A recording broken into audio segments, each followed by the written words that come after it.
Hi,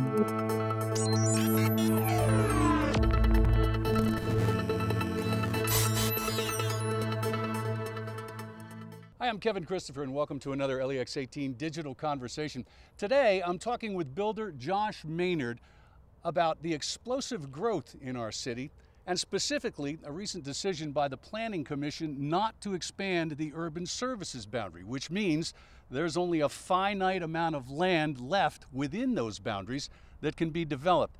Josh, you're one of the small builders in the city. How does this affect your business? Well, it certainly gives us some degree of uncertainty about what the future holds and where we're going to go. We have 20 lots behind us and only a little bit of land left, so we don't know. We don't know. What do you do once those 20 lots are sold and you've built on them? You've got to have some sort of vision for Plan B. Well, you know, we start looking in surrounding counties. We go south to Madison, and then we go maybe to Georgetown, or we change our business, maybe do some remodeling. But most of it, I think, is going to have to go out of the town. Speaking of remodeling, part of the Planning Commission's decision, as you well know, was to try to generate a more livable environment in downtown. Could that mean more business for your business downtown in projects such as remodeling or a regentrification of neighborhoods down there? I think with new construction, it's going to be really hard. The price per square foot down there and the areas they're proposing don't really support what we're doing. So as far as new construction, no, I don't think that that's going to be viable for us. Cost prohibitive. Cost prohibitive. Who can develop downtown? Maybe some larger companies coming in from out of town. The cost of building up, though, is far more expensive than single-family homes. That's the bottom line for you guys. Right, right. So if that's the case, when we're looking at maybe another 100,000 people moving into this area by the year 2040, as the latest studies show, do you think that at some point the urban services boundary will have to be expanded to keep businesses such as yours from fleeing Fayette County?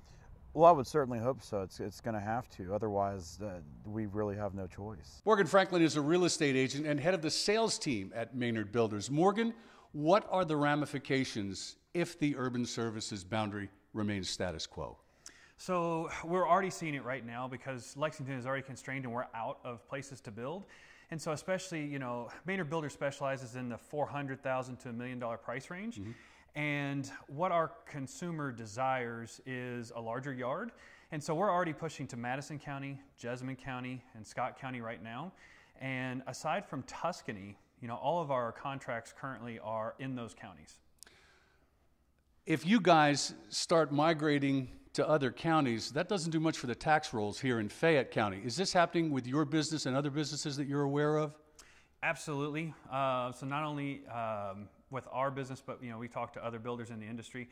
They're all moving out of Fayette County just because we don't have anywhere to live, and so we're going to end up with this core central Lexington area, a green ring around it, and then a group of commuters in the outlying areas coming into Lexington who are paying property taxes elsewhere but earning their wages in Fayette County. So the age-old tug of war in development remains the same. Do we grow up or do we grow out? And we can only grow out so far right now. Correct. And so as we're growing out because the consumer demands what is offered as we go out. You know, this year, out of all of our contracts, we've had 6 people relocate here, most of them baby boomers, and they don't want multi-level floors or floor plans. They don't want to live in a townhouse. They don't want to live downtown. They want to have peace and quiet. They don't want to share a wall. And so we're going to deliver what our consumer wants. And right now, because of the constraints of the urban service boundary, you know, we're pushing into those counties where we can deliver what that end consumer ultimately wants. Who is going to build downtown then in the future to make downtown a more livable environment? Because right now it's essentially business, tourism, and entertainment.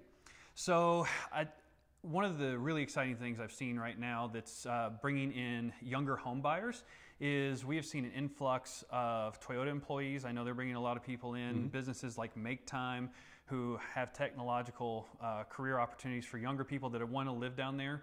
You know, there's a startup incubator downtown called Awesome Inc., and their core mission is to bring technological businesses to Central Kentucky. And so to bring that younger person that can afford a home that is going to be in line with new construction prices. But right now, at least from what we're seeing, the majority of people that are, you know, immigrating or migrating into Lexington is baby boomers, because I've had people coming from California, from Chicago, and the cost of living is such that, you know, Lexington's the same cost as like a third world country of Costa Rica compared to where they've been. Yeah. And so they think they've hit the jackpot. They take the equity out of their house. They buy a $500,000 house here. And so that's what we have seen is coming here. So to develop downtown, we've got to find a way to deliver jobs that support younger people that can buy the houses that are going to, you know, suit their needs and, you know, meet those demands. It's an age-old question, and we've been down this road so many times, we'll have to see what the future brings. Thanks for your time, Morgan, and to Josh as well. And thanks for joining us for this LEX18 digital conversation. You can see a lot more of these. Just go to our webpage and click on Digital Conversations. I'm Kevin Christopher. We'll see you next time.